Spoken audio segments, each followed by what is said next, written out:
Laurent Nunez, il n'y a pas un côté surréaliste à faire voter les parents? C'est à eux de décider? C'est pas à vous, par exemple, s'il y a danger, vraiment?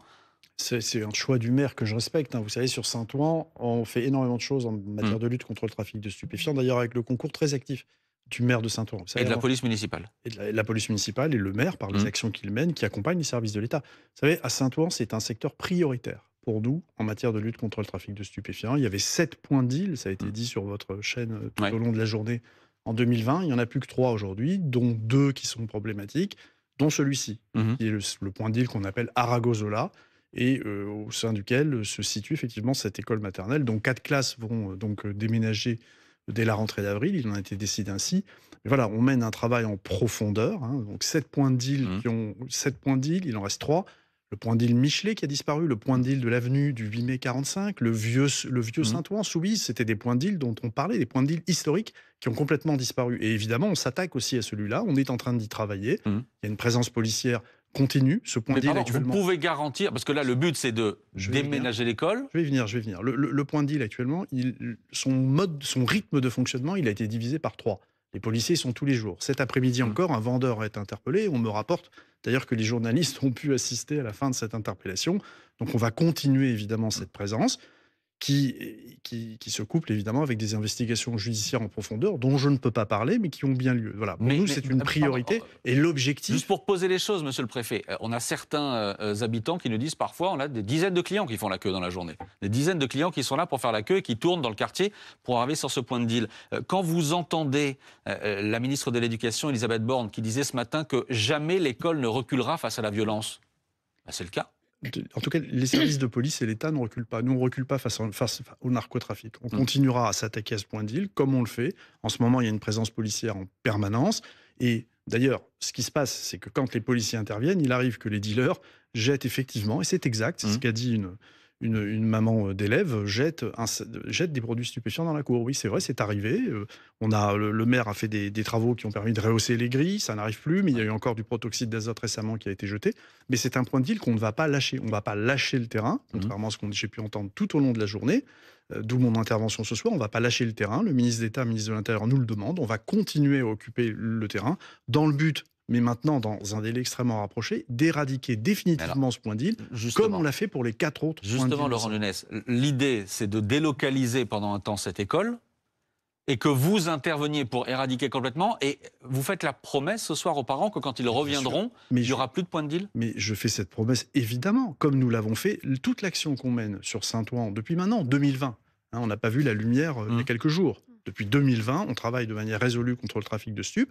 Le ministre d'État, le ministre de l'Intérieur nous a demandé d'appuyer encore plus sur l'accélérateur, de définir un certain nombre de secteurs prioritaires, dont celui-ci fait partie. Mmh. Et bien évidemment qu'on va éradiquer ce point de deal, comme on ne parle plus à Saint-Ouen du secteur de Soubise, hein, du vieux Saint-Ouen, Je comme on pense ne que parle pour plus de beaucoup de Michelet. téléspectateurs de BFM, c'est un peu obscur en termes Non, de c'est pas géographie. obscur. Non, c'est pas obscur, ça va. Quand vous dites qu'il y avait 7 points de deal et qu'il Ça, n'y en a plus que d'accord. 3, ça c'est clair, il me semble. Et on va continuer. Et celui-ci, qui s'appelle Aragozola, pardon de Mmh. le nommer, mais nous, on nomme les choses, il disparaîtra. Il disparaîtra. On va continuer à s'y atteler par une présence de voie publique extrêmement forte, ça je Mmh. m'y engage, et le ministre d'État me l'a demandé, et puis par un travail judiciaire en profondeur, comme on le fait à chaque fois. Parce que la seule présence ne suffit pas. Ce qui compte, Mais c'est ça ne vous, d'interpeller pardon, ça ne vous les tenants ébranle des pas de trafics. voir Mais qu'on bien sûr. on est obligé Mais de déménager, de faire déménager 60 élèves? mais bien sûr, c'est toujours une situation d'échec quand on en arrive là, bien sûr. Mais pour autant, je ne peux pas laisser dire que rien n'est fait en matière de lutte contre le trafic de stupéfiants d'une manière générale et sur ce secteur en particulier. Je ne Mmh. peux pas laisser dire ça. Je suis à la tête de fonctionnaires de la préfecture de police qui font un travail remarquable.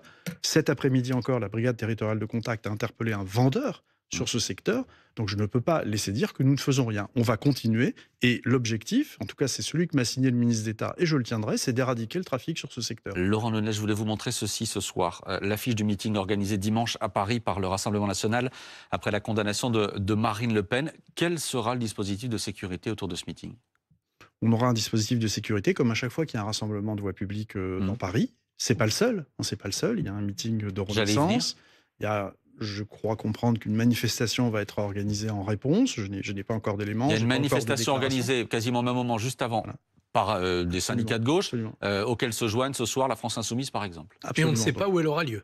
Pour l'instant, ça n'a pas été porté à ma connaissance. Eux disent République. Hein. Alors, mais je pense que mes services vont recevoir une déclaration. On n'avait pas encore de déclaration. C'est d'aujourd'hui. Hein, c'est d'aujourd'hui. Ce qui est certain, c'est qu'il y a un rassemblement organisé par le Rassemblement national, place Vauban, et il y aura un dispositif évidemment de sécurité pour garantir la liberté d'expression de tous, à la fois sur le meeting, puisque ce sera un meeting, c'est un rassemblement avec des prises de parole place Vauban, et puis à la fois sur la place de la République. Mais ça se Évidemment, compte en on sera centaines présent d'hommes partout.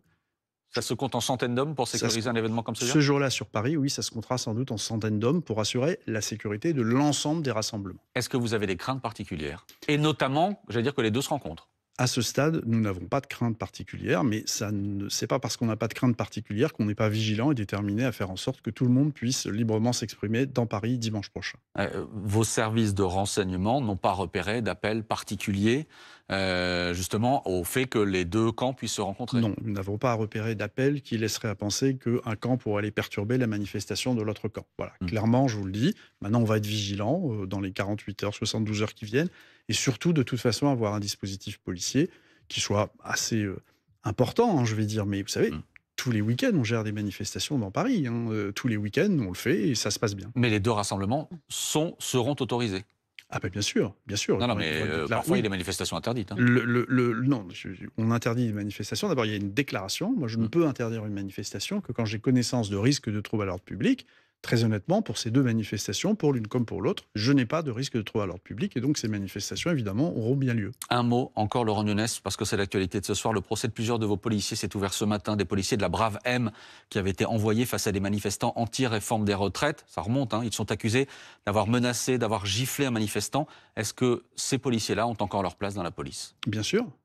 Non, mais bien sûr. Attendez, il y a eu une procédure disciplinaire qui a été menée. Il y a eu des sanctions. Un blâme et 3 jours de... 3 jours d'interruption de fonction, un blâme, un avertissement. Bien sûr, la procédure disciplinaire est passée. Donc la procédure disciplinaire est passée. Voilà, donc même si la justice les condamne, ils réintégreront. Il y a une action judiciaire qui est en cours. En tout cas, en disciplinaire, la procédure a été menée à son terme. J'avais condamné ces propos à l'époque. J'ai reçu ces fonctionnaires. Je leur ai dit ce que je pensais. Mais en tout cas, ils resteront évidemment dans la police nationale, bien sûr. Et ça, pareil, ça ne vous perturbe pas, cela? Non, ça ne me perturbe pas. Nous avons appliqué des sanctions sur des propos qui ont été tenus, qui étaient effectivement inacceptables, mais dans un contexte particulier, d'effectifs qui avaient travaillé 15 heures d'affilée dans une manifestation qui avait été très compliquée. Ils ont subi de nombreuses prises à partie, ce qui n'excuse pas les propos qui ont été tenus. Mais n'oubliez jamais le contexte dans lequel travaille la police nationale. Voilà, le disciplinaire, il est passé. J'ai tranché, hein, donc comme préfet de police, comme chef de ces fonctionnaires. Et donc, effectivement, il y avait une audience aujourd'hui, je crois. Oui, absolument. Elle est toujours en cours ce où la soir. partie civile a tenu à citer un certain nombre de fonctionnaires contre lesquels aucune charge n'était retenue. Donc, je ne suis pas très inquiet sur la suite de cette procédure judiciaire. Merci, Laurent Nunez, d'avoir été notre invité ce soir dans ce 20h BFM.